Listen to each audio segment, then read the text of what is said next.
Pour faire du dessin réaliste, il va falloir travailler 3 points essentiels. 1. Savoir observer. 2. Être précis. 3. Être patient. Cela peut paraître insurmontable, mais sache qu'en y allant pas à pas, tu verras qu'il est tout à fait possible d'atteindre des résultats impressionnants en beaucoup moins de temps que tu ne l'imagines. Faire un portrait réaliste, ça peut prendre jusqu'à plusieurs heures. On pense souvent qu'on peut commencer ça sur le coin d'une table et que ça sera fait en une demi-heure, mais cela prend beaucoup de temps. Si tu es conscient de cela, tu seras tout de suite beaucoup plus tolérant avec toi-même.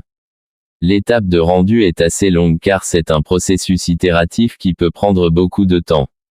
Il y a tellement de zones différentes dans le visage et ça peut prendre un certain temps pour couvrir l'entièreté du portrait. Il s'agit de l'étape où on va dessiner l'ensemble des dégradés de gris dans le visage, et c'est ce qui va donner une impression de volume. Il y a 2 choses dont tu as besoin quand tu fais le rendu. La première, c'est la compréhension de l'ombre et de la lumière. En effet, la lumière est cachée par les objets ou est reflétée sur les surfaces, on voit ça partout autour de nous. Dans le visage par exemple, les endroits qui sont plus vers le bas, comme le dessous du nez, vont être plus foncés, alors que le dessus, qui reflète la lumière, va être plus pâle. On va tenter de représenter ça au crayon, et c'est notre capacité à faire des dégradés entre les ombres qui sont très foncées jusqu'à très pâles qui va donner une impression de volume. La deuxième chose dont tu as besoin pour faire de bons rendus, c'est une bonne technique de dessin. La technique de dessin, c'est ta capacité à faire des bonnes lignes, à choisir les bons crayons, à utiliser l'estompe de la bonne manière, avoir une bonne agilité manuelle, ou encore faire le bon mouvement avec la bonne pression. C'est un côté qui est évidemment très technique qui n'est pas nécessairement en lien avec le portrait, les animaux ou la sorte de dessin que tu veux réaliser, c'est juste la capacité à être bonne avec les outils du dessinateur. L'observation, c'est quelque chose que tu vas développer au fur et à mesure de ta pratique. Et oui, plus tu fais de dessin, et plus tu auras facilement cette capacité à observer et à gagner en aisance avec ton crayon.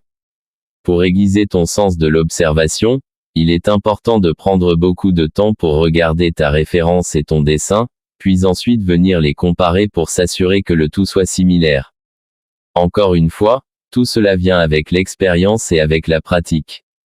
Maintenant que l'on bien assimilé l'esprit du dessin réaliste, il va falloir s'équiper du bon matériel. Car travailler avec du matériel non adapté ça peut être décevant et te décourager rapidement.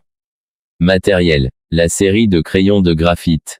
2B, 5B, 8B, 9B. C'est important que vous ayez une série de crayons de type B, car c'est avec ce genre de mine, tendre, que l'on va pouvoir créer le maximum de petits détails pour dessiner un portrait hyper réaliste. Une gomme mie de pin. Voici la gomme magique qui vous rendra de bons services lorsque vous voudrez dessiner votre portrait. La fameuse gomme, pâte à modeler, qui m'a beaucoup amusé lorsque j'étais plus jeune. Elle est importante pour enlever quelques tonalités de gris, donc éclaircir le dessin, sans enlever tout le graphite contrairement à la gomme vinyle. Une gomme vinyle. Une gomme rétractable en stylo c'est parfait pour aller encore plus dans le détail. Une estompe. Une estompe pour créer des nuances de gris dans vos dessins et pas seulement dans un portrait. Il s'agit d'un crayon fait de feuilles de papier enroulées pour pouvoir atténuer les coups de crayon. Son objectif est de nuancer sans enlever de matière. De la poudre de graphite. Voici l'ingrédient dont vous devez apprendre à vous servir pour réaliser des portraits aussi réalistes que des photos. Cette poudre vous fera gagner un temps considérable pour dessiner un portrait.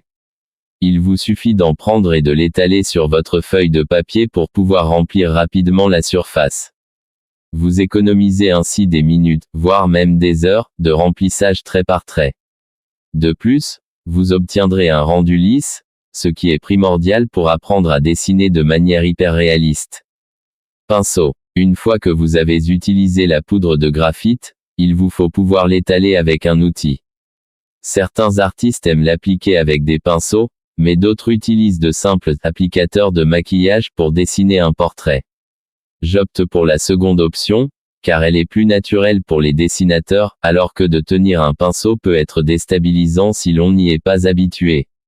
Je vous suggère d'avoir un tampon pour les zones larges et des petits. Bloc de papier qui va te servir à dessiner tes portraits. Alors pour ma part j'affectionne un papier Bristol de 250 grammes, et 185 grammes au plus bas. Mais je vais faire une vidéo pour reprendre tout le matériel plus au détail et ainsi que le prix. Nous avons aucun placement de produit sur cette vidéo. N'oubliez pas de vous abonner et mettre un pouce bleu. À bientôt.